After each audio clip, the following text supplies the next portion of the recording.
உற்பத்தியும் பிரளயம் செய்வ.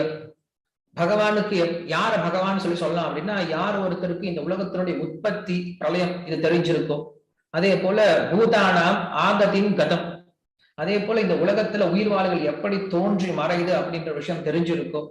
வேத்தி வித்யாம் அவித்யாம் ச, யார் ஒருத்தருக்கு ஞானம் அவித்யை அப்படின்ற இந்த இரண்டு விஷயம் தெரிஞ்சிருக்கோ அவரை தான் பகவான் சொல்றோம் அப்படின்னு சொல்றான். என்னது?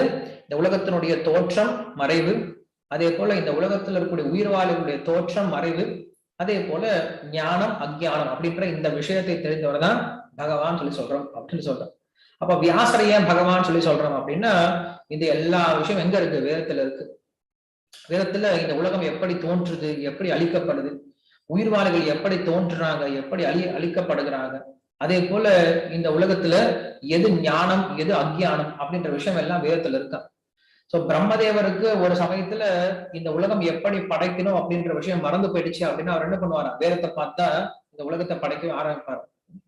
சோ அப்படி வேதத்தை பகவான், அந்த வேதத்துல இந்த எல்லா விஷயங்களும் சொல்லப்பட்டிருக்கிறதுனால அந்த வேதத்தை வியாசர் அறிஞ்சதுனால அவருக்கும் இந்த பகவான்ற சப்தம் உரித்தானது அப்படின்னு சொல்றார். அது மட்டும் இல்லாம பகவான் வேற பக்தர்கள் வேற கிடையாதா? ஏன்னா பகவானோட இதயத்துல பக்தர்கள் தான் இருக்காங்களா. பகவான் வெறும் பேர் வேணா சொல்லிக்கலாம், ஆனா உண்மையில அந்த பகவானை கட்டுப்படுத்துறவங்க யாரு அப்படின்னா பக்தர்கள் தானே. அதனால பகவான்ற சப்தம் பக்தர்களுக்கு கூட பொருந்தும் அப்படின்ற விஷயம் சொல்றார். சாதவோ ஹிருதயம் மஹ்யம் சாதுனா ஹிருதயம் துவஹம் மதன்யத்தே அன்யஜானாதி நாகம் தேபியோ மனாகபி அப்படின்னு கிருஷ்ணரும் 11ஆம் ஸ்கந்தத்துல சொல்லுவார். சாரி 9ஆம் ஸ்கந்தத்துல சொல்றார். என்ன சொல்றார் அப்படின்னா, சாதுக்கள் என்னோட இதயத்தில் இருக்காங்க, நான் சாதுக்களோட இதயத்தில் இருக்கேன், சாதுக்களுக்கு என்ன தவிர வேற எதுவுமே தெரியாது, எனக்கும் அந்த சாதுக்களை தவிர வேற எதுவுமே தெரியாதுன்னு சொல்றார். சோ பகவானுக்கு இதுக்கு முன்னாடி என்ன சொன்னார் அப்படின்னா, பகவானுக்கு இந்த பூமியினுடைய தோற்றம் அறிவு தெரியும், உயிர்வாழ்களுடைய தோற்றம் அறிவு தெரியும், ஞானம் அஜ்ஞானம் தெரியும் அப்படின்னு சொல்லிட்டு சாஸ்திரம் சொல்லுது. ஆனா பகவான் சொல்றார், எனக்கு சாதுக்களை தவிர எதுவுமே தெரியாதுன்னு சொல்றார். சோ அப்ப சாதுக்களை அறிந்ததுனால அவருக்கு பேரும் பகவான், சாதுக்களை அறிந்ததுனால அவருக்கு பேரு பகவான். அதே போல சாதுக்களுக்கு பகவானை தெரிஞ்சதுனால, அவரை தெரிஞ்சதுனால, சாதுக்களோட இதயத்துல பகவான் இருக்கிறதுனால சாதுக்களையும் நம்ம பகவான் சொல்றது உண்டு அப்படின்னு சொல்றார். அதனால இந்த பகவான்ற சப்தம் வியாசருக்கும் பொருந்தும் அப்படிங்கிற விஷயத்த சொல்றார். சோ அப்படிப்பட்ட அந்த பகவான் என்ன பண்றார்? விஷ்ணு ராத அப்படின்னு சொல்லக்கூடிய விஷ்ணுவால ஏற்றுக்கொள்ளப்பட்ட அந்த பரீட்சித் மகாராஜனிடம் இந்த ஸ்ரீமத் பாகவதம் அப்படின்னு சொல்லக்கூடிய இந்த விஷயத்தை பேச ஆரம்பிச்சார். ஸ்ரீமத் பாகவதம் எப்படிப்பட்டது அப்படின்னா, கலியினுடைய எல்லா விதமான தீய தன்மைகளையும் போக்கக்கூடியதான். கலியுகத்தில் நிறைய பிரச்சனைகள், நிறைய குழப்பங்கள், நிறைய என்ன சொல்றது, கஷ்டங்கள் நமக்கு மேல மேல வந்துட்டே இருக்கும். ஒண்ணு போனா இன்னொன்னு, இன்னொன்னு போனா இன்னொன்னு அப்படின்னு சொல்லிட்டு வந்துகிட்டே இருக்கும். சோ இந்த கலியினுடைய எல்லா விதமான தாக்கத்தையும் போக்கக்கூடிய ஒரே ஒரு கிரந்தம் என்ன அப்படின்னா ஸ்ரீமத் பாகவதம் தானே. அதே போல வேதத்துல இருக்கக்கூடிய குழப்பத்தையும் போக்குவதும் ஸ்ரீமத் பாகவதம் தானே. கலி அப்படின்னாவே குழப்பம் அப்படின்னு அர்த்தம், வேற ஒண்ணும் கிடையாது. எங்க குழப்பம் இருக்கோ அங்க கலி இருக்கு அப்படின்னு அர்த்தம். சோ அப்ப இந்த உலகம் அப்படிங்கிறது குழம்பிய நிலையில் இருக்கு.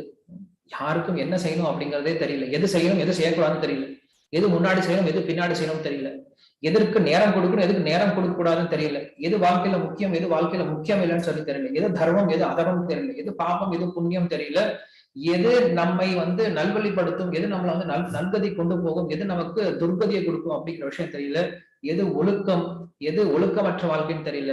எல்லாரும் புலம்பிய நிலையில் எடுத்துட்டு இருக்காங்க. எது நல்ல சாப்பாடுன்னு கூட இன்னைக்கு மக்களுக்கு தெரியல இல்லையா. நதேவிது சுவார்த்தகதின் ஹி விஷ்ணு துராசையாய பகிரத்னமானினா அப்படின்னு சொல்லிட்டு பிரகலாத் மகாராஜ் சொல்றார்.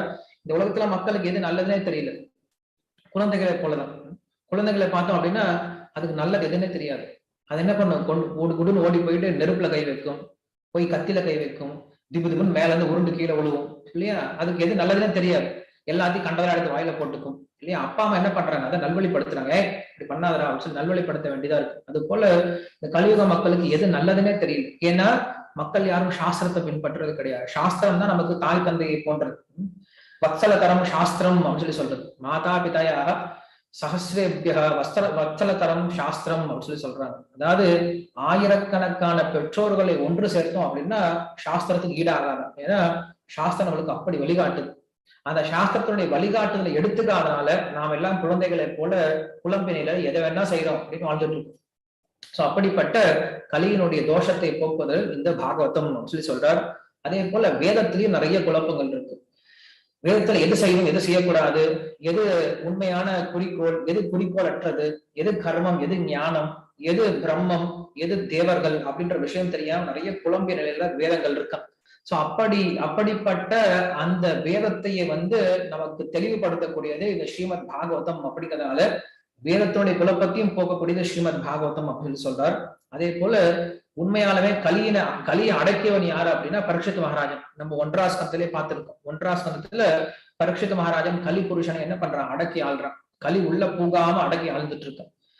சோ அதே பரீட்சித் மகாராஜன் இப்ப என்ன பண்றான் அப்படின்னா இந்த ஸ்ரீமத் பாகவதம் அப்படின்ற ரூபத்துல என்ன பண்றான், மறுபடியும் அந்த பகவான் உள்ள கொண்டு வரான், கலியை வெளியே அனுப்ப முயற்சி பண்றான். சோ ஸ்ரீமத் பாகவத ரூபத்துல என்ன பண்றான், கலியை மறுபடியும் பரீட்சித் மகாராஜன் அழிக்கிறான் அப்படிங்கிற விஷயத்தை இங்க சொல்ல ஆரம்பிக்கிறார்.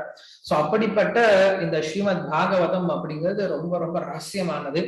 ரகசியமான கிரந்தத்தை எப்படி சுகதேவ கோஸ்வாமி எல்லாருக்கும் சொல்லி கொடுக்கிறார். ரகசியமான விஷயம் எல்லாருக்கும் சொல்லிடக்கூடாது. அப்படி சொன்னோம் அப்படின்னா அது ரகசியமா இருக்க போகிறதும் கிடையாது இல்லையா. நம்ம சொல்றோம் ரகசியம் ரகசியம் சொல்லிட்டே இருக்கோம். ஆனா ரகசியம் சொல்லிட்டு இருக்கோம், ஆனா புக் எல்லாம் பிரிண்ட் பண்ணி எல்லாத்துக்கும் வித்துட்டு இருக்கோம் இல்லையா. இந்த பாகவதத்தை பிரிண்ட் பண்ணி கொடுத்துட்டு இருக்கோம். இது ரகசியமானது சொல்லிட்டு இருக்கோம். அப்படின்னு என்ன அர்த்தம் அப்படின்னா ரகசியமானதுன்னா நம்ம படிக்கலாம், கேட்கலாம், ஆனா புரிஞ்சுக்க முடியாது. அவ்வளவுதான் விஷயம். ஸ்ரீமத் பாகவத்தை நீங்க எல்லாரும் உட்காந்து படிக்கலாம், எல்லாரும் உட்காந்து கேட்கலாம், ஆனா ஸ்ரீமத் பாகவத்தை புரிஞ்சுக்கிறது அப்படிங்கிறது ரொம்ப ரொம்ப கஷ்டம். ஸ்ரீமத் பாகவத்தை யார் புரிஞ்சுக்க முடியும் அப்படின்னா ஸ்ரீமத் பாகவத்தை யார் ஒருத்தர் புரிஞ்சுக்கிட்டாங்களோ அவங்க கிட்ட இருந்து கேட்கும்போது புரிஞ்சுக்க முடியும். அவங்களுக்கு சேவை செஞ்சா அதை புரிஞ்சுக்க முடியுமே தவிர ஸ்ரீமத் பாகவத்தை கேட்கறதுனாலயோ படிக்கிறதுனாலயோ புரிஞ்சுக்க முடியாது. சோ அப்படிப்பட்ட அந்த சுகதேவர் என்ன பண்றாரு அப்படின்னா ஸ்ரீமத் பாகவத்தை நன்று கற்றவராக இருந்தார். சொல்லாரு ஹரே குண அக்ஷிபத மதிர் பகவான் பாதராயணக அத்யகன் மகத் ஆக்கியாந்தம் நித்தியம் விஷ்ணு ஜனப்பிரியா சொல்லி சொல்றார். கொஞ்சம் கூட பற்றே இல்லாம வியாசர் கூட பேசாம வியாசரை கூட மாய நடிச்சுட்டு நடந்து போன சுகதேவ கோஸ்வாமி என்ன பண்றார், உட்காந்துட்டு வியாசர்கிட்ட கேட்கிறார், எனக்கு பாகவதம் சொல்லி கொடுங்க, எனக்கு பாகவதம் சொல்லி கொடுங்கன்னு சொல்லி சொல்றாரு.